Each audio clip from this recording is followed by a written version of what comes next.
ngayong araw na nag-guest tayo sa Euro TV sa Wata Wata Today with Tito Boying. Buti na lang nakahabol pa rin ako kasi dapat talaga hindi ako makakarating dahil medyo masama yung pakiramdam ng buntis. So, inantay ko muna ang go signal ng aking OB na safe naman tayong umalis. Kasabay din kasi niya, napakalakas ng ulan. Sobrang nag-enjoy talaga ako sa interview na to.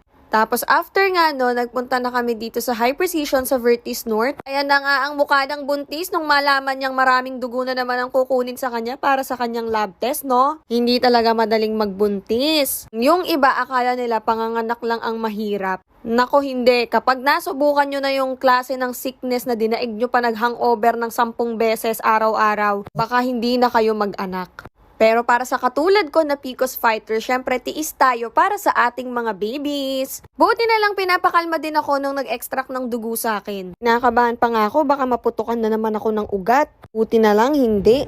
Hindi ka naman namumutla. Kasi nakalip balm ako eh.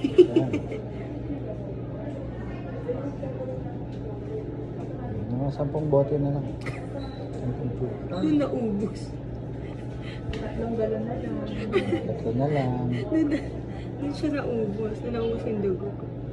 May konti pa to, ma'am. Madami ka pang mga hindi nagagawin.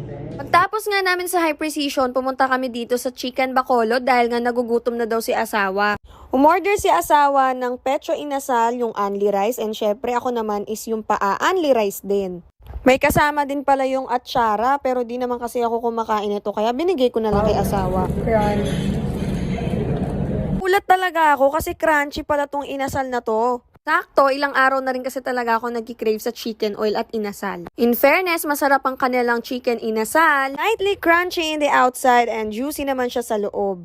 First time ko din makatikim ng inasal na may lasang luya na nakapagpasarap talaga ng sobra sa inasal nila. For only 160 plus pesos, sulit na siya. Umorder din ako ng bottomless iced tea nila, masarap. Sulit din ito dahil 65 pesos lang siya. Dahil nga gutom ang buntis, nakadalawang kanin tayo. Happy na naman si buntis!